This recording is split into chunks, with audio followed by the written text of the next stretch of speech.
morning, MedTubers. Jen here from Montessori Explorers Homeschool, and I thought we would shed a little bit of light on something that outsiders to the Montessori method and the philosophy find inexplainable or confusing, and that is multi-age classrooms. It is one of the biggest differences in a Montessori classroom that's instantly noticeable, and yet it's probably one of the least talked about. It's one of the least questioned things. Everybody wants to know about the reading program and the math materials, and everyone wants to know about the philosophy and how the teachers are talking to the students. And some people ask about multi-age groups, but everyone notices it, and very few people really understand it. So we're going to take a little bit from Montessori herself via Maria Montessori's Absorbent Mind. These are more of her personal notes on the method as she's developing it. We're going to read some passages, chat about them, and then read some other passages. I could literally read like 2.5 pages straight, easy, because this is such an important aspect to the Montessori classroom. I'm not going to do that, just so you know. But I am going to pick a couple of different passages over the 2.5 pages that I really want to read, just to make sure that I'm hitting all the different points, okay? So first and foremost, diversity. The charm of social life is in the number of different types that one meets. Montessori considered herself a global citizen.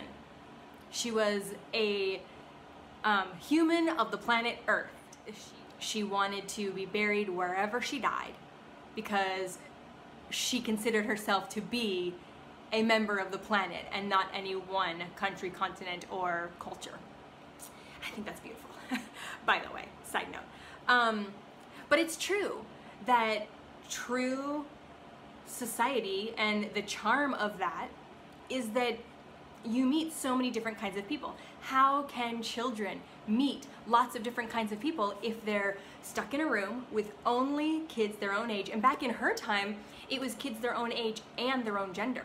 Like, they were separated by gender and by age. There's no diversity in that. Like, you can't, right? Okay. Another thing, side note, that I have noticed about diversity in learning groups. Montessori taught me that mixed ages are great. Homeschooling and having a very active homeschooling group that we were part of in Hawaii showed me how even wider age diversity can be even more fulfilling and beneficial.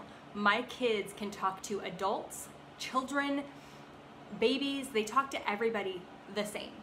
And it's because our learning day included lots of different ages. They don't get shy in front of adults. They don't, forget what to say. They don't speak inappropriately dealing with different people of different ages, because they've had experience with that in their daily life and their daily learning. They learn from all different kinds of people, and that benefits them because then they're able to talk to different kinds of people comfortably. So next is teaching is learning. So one of the biggest benefits in a mixed age class is that older children become mentors for the younger children, and younger children have someone to look up to. What matters is to mix the ages. Our schools show that children of different ages help one another. The younger ones see what the older ones are doing, and ask for explanations. These are readily given, and the instruction is really valuable. For the mind of the 5-year-old is so much nearer than ours to the mind of the child of 3, that the little one learns easily what we should find it hard to impart. There is a communication and a harmony between the two that one seldom finds between the adult and the small child. There are many things which no teacher can convey to a child of 3, but a child of 5 can do it with the utmost ease. There is between them a natural mental osmosis. Natural mental osmosis. That's what's happening between those children. And she's right on, she's dead on. She watched it in her own classrooms, and I have watched it in mine. I've seen it in my own children. When we cannot explain something, my daughter, or even my son now, can explain it to my youngest. And they get it. She will use the exact same words as me, or what I perceive as the exact same words. But for some reason, because of the natural mental osmosis that young children share, my children and the children in a mixed age classroom are able to impart to the younger ones more efficiently. So next she talks a little bit about a traditional method and how students have no choice but to compete against one another because there's no mutual learning going on. And then she goes on to talk about her own classrooms. They are not abashed by an older child knowing more than they do, for they sense that when they are bigger, their turn will come. There is love and admiration on both sides, a true brotherhood. Again, she goes back to the old method and how that doesn't happen. Whereas in our schools, the 5-year-old feels himself a protector of the younger one. It is hard to believe how deep this atmosphere of protection and admiration becomes in practice. The class gets to be a group cemented by affection.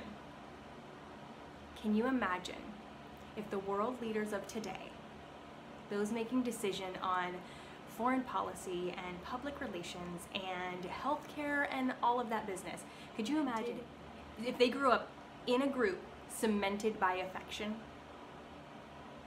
How different would it be? My guess is very, and that's my goal for the future, as I've said before and will say again. So lastly, on teaching as learning. Montessori says, people sometimes fear that if a child of 5 gives lessons, this will hold him back in his own progress. But in the first place, he does not teach all the time and his freedom is respected. Secondly, teaching helps him to understand what he knows even better than before. He has to analyze and rearrange his little store of knowledge before he can pass it on. So his sacrifice does not go unrewarded. In teaching, we learn. Because she got it right on the nose. He has to analyze and rearrange his little store of knowledge before he can pass it on. In order to teach it to someone else, you have to have a better understanding of it than if you're just using it for yourself. And that happens naturally as the older ones mentor the younger ones and give them lessons. So the next thing that Montessori talks about in her mixed age groups is not just the 3 to 6 classroom and the number of, or the age of students in a particular class, but in the school at large.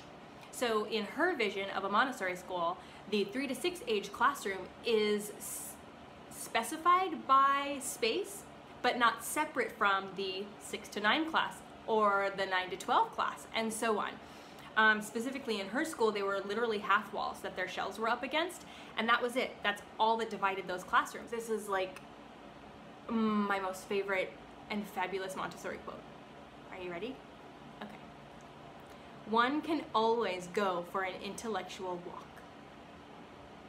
A 3-year-old, a 5-year-old can walk around their own classroom and see what maybe they haven't done yet, but they can walk through the 6 to 9-year-old classroom and see what those guys are doing. They can watch a child utilize materials that they recognize from their own class, but in a completely different way, and be like, whoa, like, what are you doing with those? What are you learning? And the kid will tell them, oh, I'm learning this. And they'll be like, wow. That motivation to go back to his own class and work with that material so that he can get to that point, that's beautiful. And it's intrinsic. It's in himself. At no point is the teacher saying, oh, if you learn, you can get to this one. He took a walk and he discovered it on his own. That's what Montessori does. And this idea that in an ideal school, a child could walk through the ages of his learning and see what is coming down the line for him and use that to get excited about what he's doing now. That's beautiful.